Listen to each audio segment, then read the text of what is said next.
The crash of glass silenced the restaurant. For a heartbeat, no one moved. Then the tray hit the ground.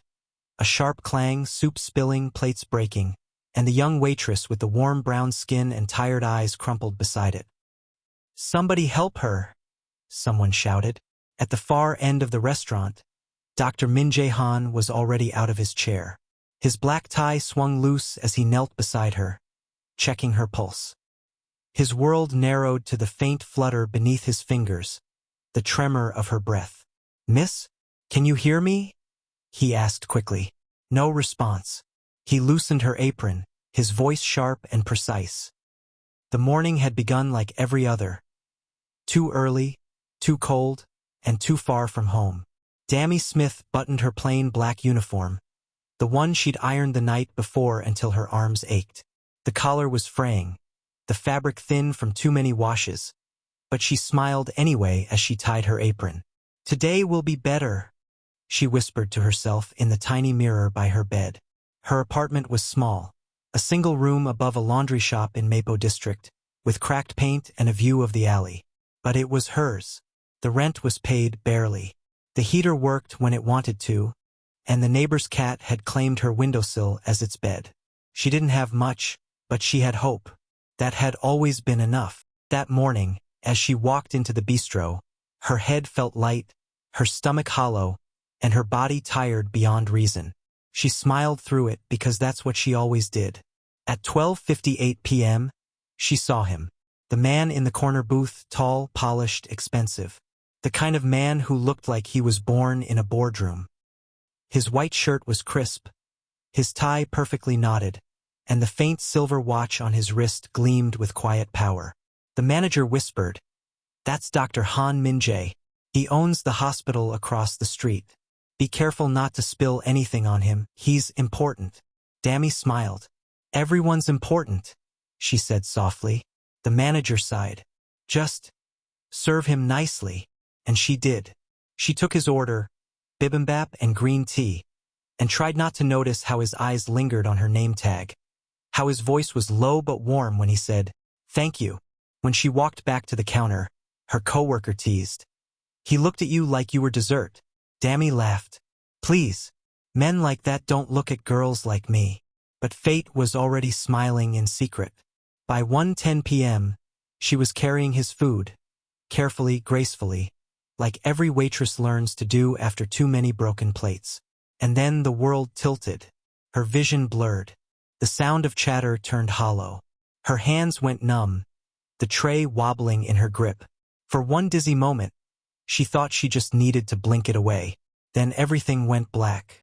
"She's in shock. Get me some space now." A murmur ran through the crowd. They knew who he was, the youngest chief surgeon in Seoul, heir to the billion-dollar Han Medical Group, the man whose family name carried power like a weapon. But right now, Min-jae wasn't thinking about family, money, or reputation. He was thinking about the girl collapsing in front of him. He slid one arm beneath her shoulders and the other under her knees, lifting her effortlessly. The scent of her hair, vanilla and something sweet, brushed against his neck as he strode through the restaurant doors. "Open the doors," he barked. "Now!" Traffic froze as he ran across the street toward the gleaming glass building opposite, the one with his name carved in silver above the entrance. Han Medical Center. Inside, nurses froze as the automatic doors slid open to reveal their boss carrying a woman in his arms. "Prep emergency room 3, he ordered. "Yes, Dr. Han." They moved with synchronized precision as he laid her gently on the gurney. 6 months earlier, Dami had arrived in Seoul from Michigan, her head full of promises. She was supposed to teach English in a private school, a contract that would pay enough to cover her mother's dialysis bills back home. But when the program was cut due to budget issues, Dami found herself stranded, with no job, no savings, and a return ticket she couldn't afford. For weeks, she'd searched, walking from cafe to cafe, begging for work with her imperfect Korean and hopeful smile, until she walked into Hanul Bistro, where the manager, a kind, middle-aged woman, took pity on her. "You have kind eyes," the woman had said. "People trust kind eyes. You start tomorrow." And so she did. Every day from sunrise to dusk, She carried trays heavier than her own heart, smiling through exhaustion and the ache in her feet. She never told anyone that sometimes she skipped dinner to save money, or that the cheap energy drinks she gulped in the staff room were her way of staying awake after nights of crying quietly to her mother's voice messages. "Don't worry about me, baby," her mother would say from their small apartment in Detroit. "You just keep going. God's watching over you." Dami would always reply the same way. "I'm fine, Mama. I'm making it." She's suffering arrhythmia, possible dehydration and collapse. Start 4 fluids, check her blood pressure, and monitor vitals. Move. He stepped back only once, watching the monitors flicker. Beep, beep, beep. The sound steadied his breathing.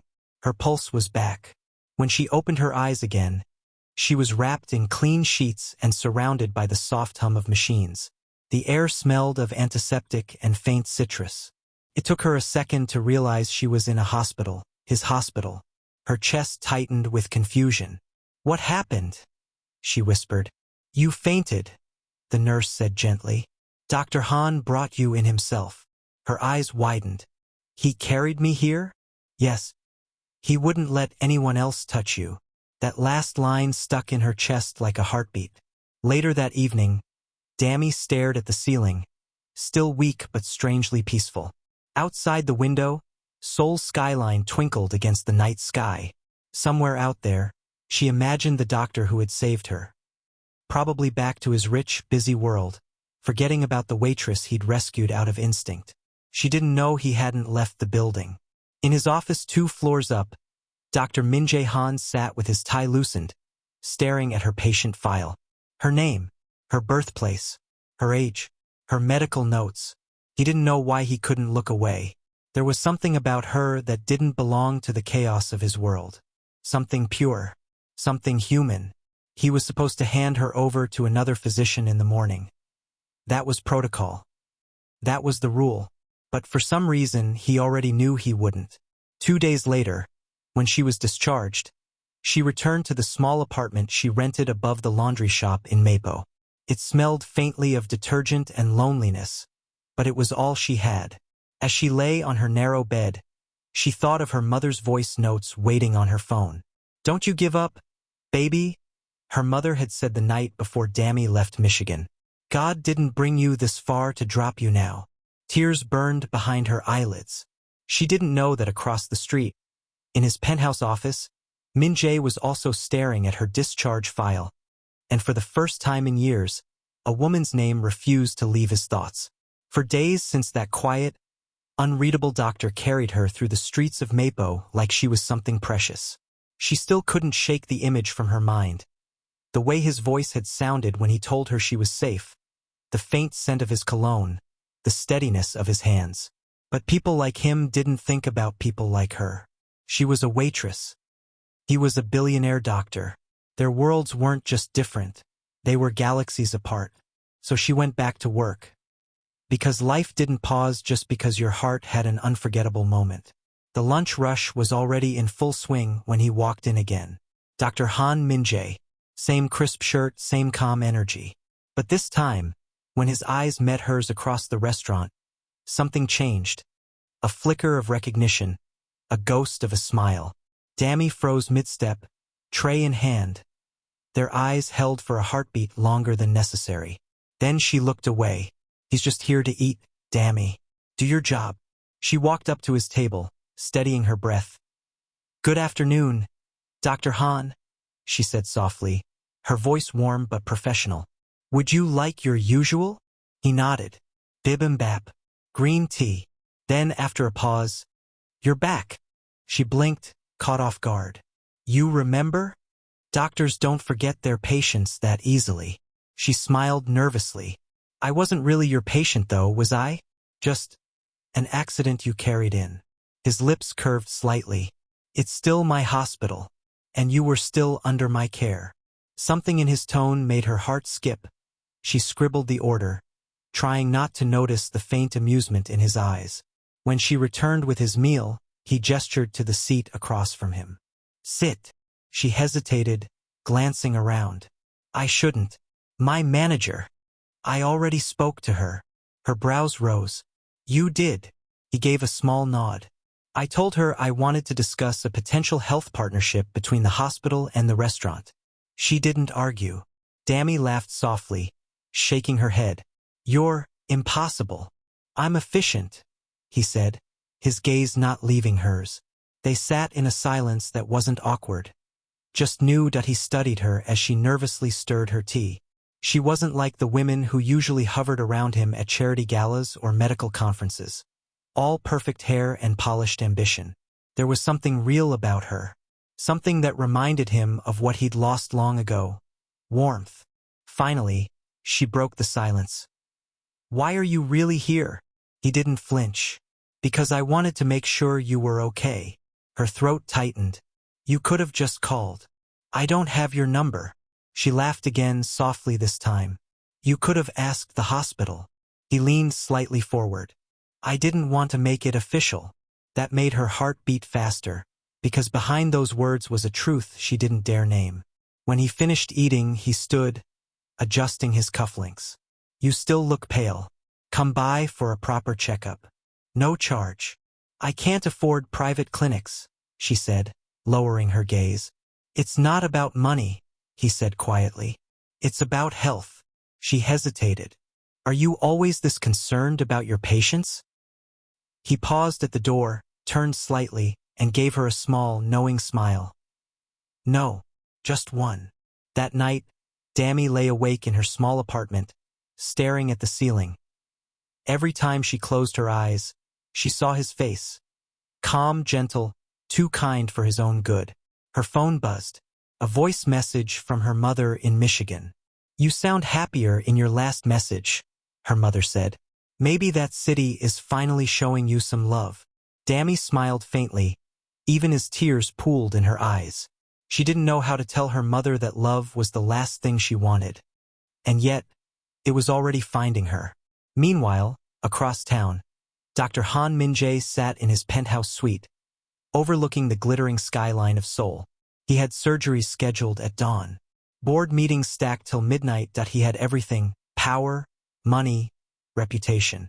But all he could think about was a waitress with soft brown skin and tired eyes who had thanked him like he'd given her the world.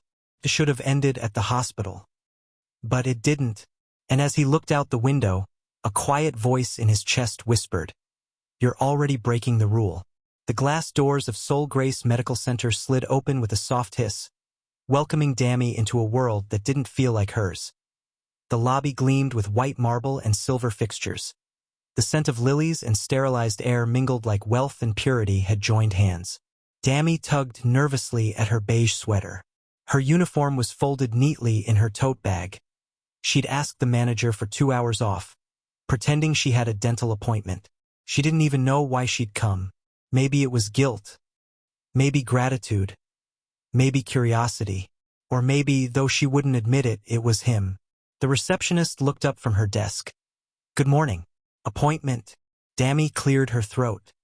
Dr. Han asked me to come for a follow-up. The woman's eyes flicked up, surprised. Dr. Han Min-jae? Yes. One moment, please. The receptionist's tone shifted instantly. More respectful, more cautious. Within seconds, she was on the phone. Doctor, the patient you asked for is here. A few seconds later, the elevator at the far end of the lobby opened, and he appeared. Dr. Han Min-jae, tall, precise, too composed for this world. He wore a black turtleneck under a lab coat, his ID badge clipped neatly, his expression unreadable. But when his eyes met hers, something softened. Dami, he said, stepping closer. You came. Her voice wavered. You said I should. He smiled faintly. I didn't think you would. He led her through the corridors, past polished glass doors and nurses who all seemed to straighten when he walked by. The weight of his reputation was tangible. Even the air seemed to hush when he entered a room. This place is beautiful, Dami whispered, taking it all in. It's efficient, he replied. Beauty was never the goal. They stopped at his private consulting room.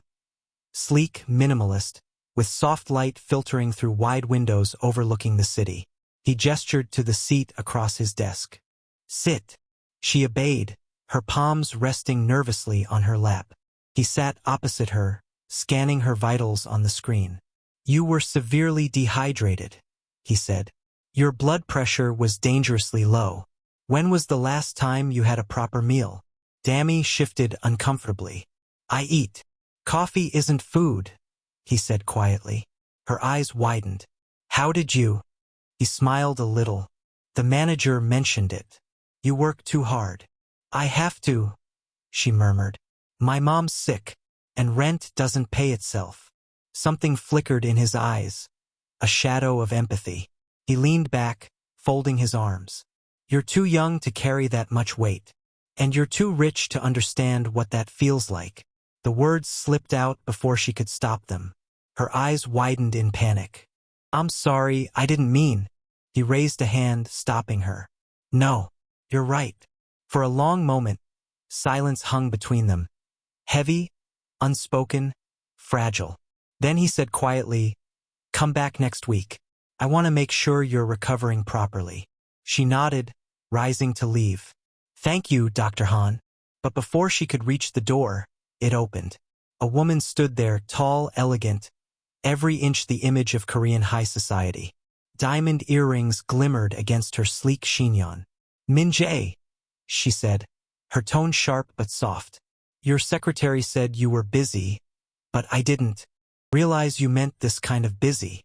His expression tightened. "Mother." Dami froze. The woman's gaze flicked to her, assessing her from head to toe. "And who is this young woman?" Before Dami could speak, Min-jae replied coolly, "A patient." His mother arched an eyebrow. "Pretty patient." "Mother." "Fine, fine." She smiled, though it didn't reach her eyes. "I came to remind you about dinner tonight. Your sister will be there. Try not to cancel again." When she finally left, the air felt heavier. Dami swallowed hard. "That was your mother?" "Yes. She doesn't seem to like surprises.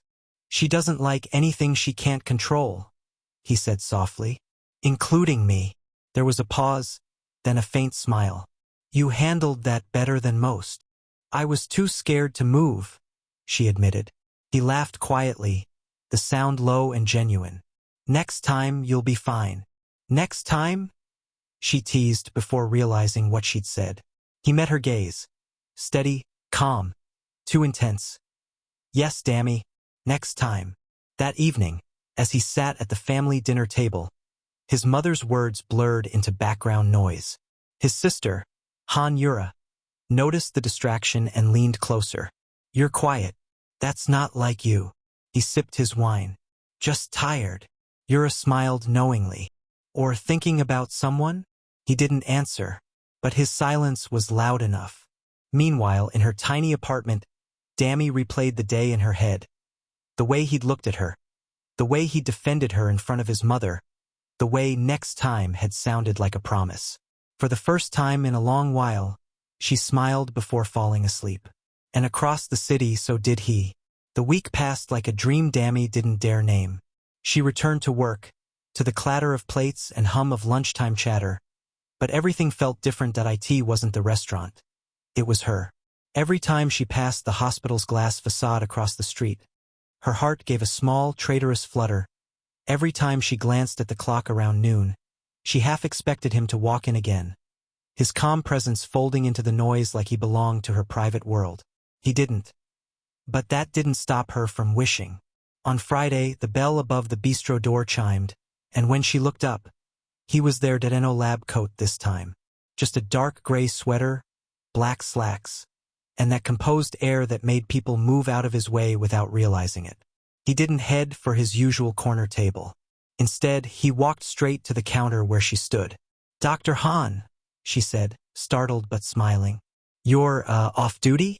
"Technically," he said, "but I thought I'd check on my patient." She tilted her head. "You have an odd way of doing follow-ups." He smiled faintly. "I find it's easier to get honest answers when the patient isn't surrounded by machines." Her coworker, Sun, raised an eyebrow, whispering as she passed, "Girl, that man looks like money with a pulse." Dami rolled her eyes. "Go take table 6. When her shift ended, he was still there, waiting. Do you always sit through closing hours? She teased, wiping down a table. Only when I have good company. She froze at that, glancing up. Are you waiting for me? He nodded once. You didn't eat lunch. Her lips parted in surprise. You noticed. I'm a doctor, he said lightly. Noticing things is my job. She laughed softly. And what exactly do you prescribe? Dinner, he replied. They ended up walking to a small pojamika, a street tent restaurant tucked between office towers, glowing with soft orange light. Steam curled from boiling pots, the smell of teppanyaki and soju in the air. Dami sat across from him, trying to ignore the glances they drew. The waitress in a thrifted coat and the man who looked like he belonged in a magazine spread. She broke the silence first. Do you always eat like this? No fancy restaurants? No private chefs? He smiled faintly. Sometimes simplicity tastes better than luxury. She grinned. You surprise me. I get that a lot. There was something comforting about the way he spoke. Measured, honest, unpretentious. And yet, under the calm, she sensed something unspoken. So, she asked, what made you become a doctor? He looked down at his glass for a long moment. When I was 14, my father died. Heart attack. He was in traffic. Couldn't reach a hospital in time. Her smile faded. I'm sorry. He nodded once. That day, I decided no one else's parent should die because help came too late. She was quiet for a while, then said softly, You really believe in what you do? He looked up, meeting her eyes. I try to. And in that moment, under the amber light of the tent, between laughter and silence, the distance between their worlds felt a little smaller. By the time they stepped out, Seoul was glittering under the night sky. The Han River breeze tugged at her hair, and she laughed as she tried to keep her scarf in place. He watched her, really watched her, the way her laughter warmed the cold air, the way she looked so alive. She caught him staring and blushed. What? Nothing, he said softly. I just don't remember the last time I heard someone laugh like that. Then you need better company, she said playfully. Maybe I just found it. Their eyes met, and for a moment neither moved. Back in her apartment, Dami leaned against the door, her pulse still racing. She could still feel his gaze, his quiet protectiveness, his warmth. Her mother's voice message pinged again. You sound lighter, baby. Like the world's starting to notice you again. She smiled through tears she didn't understand. Meanwhile, in his penthouse overlooking the city, Min-jae sat on his balcony, a glass of wine untouched beside him. His mother's words from dinner echoed in his head. People like us don't fall, Min-jae. We choose. We calculate. But he wasn't calculating anymore. He was remembering the way Dami's laughter had filled the night, chasing away the loneliness he'd learned to live with. He was already falling, and this time he didn't want to stop. By Monday morning, the restaurant buzzed with a new kind of energy. Not from the coffee machines or the usual lunch rush, but from Dami herself. Something in her had changed. Her co-workers noticed it in the way she hummed as she refilled sugar jars, in how she smiled light, absent, like someone holding a secret too beautiful to hide. Son, he nudged her as they wiped down tables. So, who's the lucky guy? Dami laughed, pretending not to hear. I don't know what you mean. Oh, please, son, he said. Ever since Dr. Han came for lunch, you've been walking like you're in a slow-motion music video. Dami's face turned crimson. You're delusional. Son, he grinned. I'm observant. Before Dami could respond, the door opened, and silence rippled through the restaurant. Dr. Han Min-jae stepped in, tall and composed in his navy suit. His presence changed the room's air, as if someone had turned the brightness up a notch.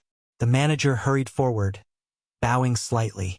Dr. Han, what a surprise. The usual table? Actually, Min-jae said, his tone smooth. I'd like to sit near the window today. The window seat right where Dami was serving. As Dami approached with the menu, she whispered under her breath, You're causing a riot. He smiled faintly. I just wanted coffee. Aha, at a hospital cafeteria 2 blocks away. Maybe. He leaned slightly closer, his voice quiet. That one doesn't come with your smile. Her heart stuttered. It wasn't the words. It was the way he said them, gentle, low, deliberate. Careful, she said, trying to sound light. You'll ruin your reputation. Or make a better one, he murmured. Later that afternoon, as she cleared his table, she noticed a small envelope beneath the saucer. Her name was written on it in his handwriting. Inside, a simple note. Lunch tomorrow, 1 p.m. Han Medical Rooftop Garden. No arguments. She smiled without meaning to, but as she folded the note into her pocket, she didn't notice the shadowed glance of her manager, Mr. Park, watching from behind the counter. The next day, Dami arrived at the hospital's rooftop garden, a quiet oasis of greenery and soft wind. Min-jae stood by the railing, phone in hand, his coat catching the sunlight. When he turned and saw her, his expression softened instantly. You came. You said no arguments, she teased. And I figured you don't take rejection well. He smiled.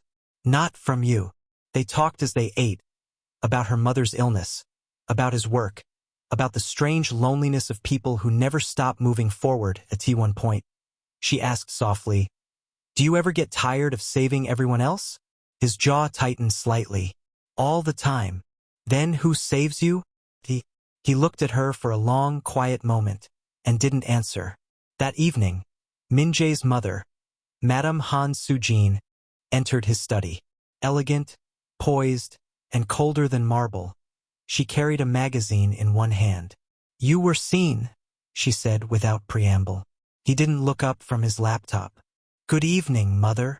She dropped the magazine onto his desk. On the cover, a blurred photo of him on the hospital rooftop standing close to a woman. Dami, you're a public figure, she said sharply. The Han name cannot be attached to gossip. It's harmless. Harmless. Her tone dripped disdain. She's a waitress. You are the heir to the Han medical empire. Do you think the board will approve of you parading a distraction? He closed his laptop slowly. She's not a distraction. Then what is she? He didn't answer because he didn't know yet. But he knew she was the first person who made him feel human again. Madame Han straightened. Fine. If you won't listen, perhaps someone else will remind you where you belong. That night, she made a call to Jia, Min-jae's ex-fiancé. Meanwhile, at the restaurant, whispers had already begun. Two co-workers huddled near the espresso machine. She's seeing him. No way, he's a billionaire doctor. Why would he look at her? I saw the note. He left her a note. By closing time, the rumor had spread like wildfire. Dami felt the stares, the judgment, the envy. But she kept her head high, her smile unshaken, until her manager called her into his office. Dami, he said, his tone clipped. I heard some talk. I don't care what's true or not. But this place can't handle scandal. You'll be under watch. Don't give people a reason to gossip. She left the office with her throat tight, her chest aching. All she'd done was be kind, be honest, be seen. But in Seoul, some lights burned too brightly for certain people to stand under. That night, her phone buzzed. A message from Min-jae. Are you okay? She stared at it for a long moment before replying. People talk too much. His reply came instantly. Then let them. I'll handle it. She typed back, fingers trembling. You can't fix everything. I can try, he answered. And as she lay awake, the city lights blinking through her curtains, she realized. This was no longer harmless. Something was starting between them, something fragile and fierce. And somewhere in the shadows, the world was already preparing to break it apart. The morning sun slipped through the blinds of Han Medical, bathing the sleek marble corridors in pale gold. Everything looked calm, but Min-jae felt the storm building beneath the quiet. He was reviewing a patient chart when his assistant, Nari, stepped in nervously. Dr. Han, she said softly, there's someone waiting for you in your office. He glanced up. A patient. Nari hesitated. No, sir. Miss Lee Jia. Min-jae froze. The pen in his hand stilled. He hadn't heard that name in nearly 2 years. Inside his office, Jia sat like she belonged there, slender, polished, her hair a perfect wave of dark silk. A designer coat rested over her knees, and her lips curved in a smile that didn't reach her eyes. "Min Jae," she greeted smoothly. "It's been too long." He closed the door, expression unreadable. "I wasn't expecting you." "I know." She stood, approaching him with practiced grace. "Your mother called. She was worried about you, about the company's image. So I offered to visit." He sighed quietly. "You didn't need to." Her gaze softened, pretending hurt. "You used to say you wanted me by your side when things got hard." "That was before," he said evenly. She tilted her head, studying him. "Is this about her?" "The waitress." The way she said it, like it was dirt on her tongue, made something dark flicker behind his calm. "She has a name," he said coldly. "Dami." Jia's lips curved in faint amusement. "You're serious about her?" He didn't answer. "That's unfortunate," she said, "because your mother already has other plans." At the restaurant, Dami tried to focus on work, but the whispers hadn't stopped. They were quieter now, sharper, more poisonous. When she stepped into the kitchen, the chatter fell silent. When she walked past, she felt eyes on her back. She thought she could ignore it, until a coworker slipped a folded tabloid onto the counter. Her breath caught. The headline read, "Billionaire Doctor's Secret Rooftop Romance." Find out what happens in their relationship in the next episode, which is coming up soon, by clicking on the notification icon. Thank you for watching. If you enjoyed the story, please do not forget to like and subscribe to our channel. Also tell us the country you are watching us from in the comments section so that we will make a story for you.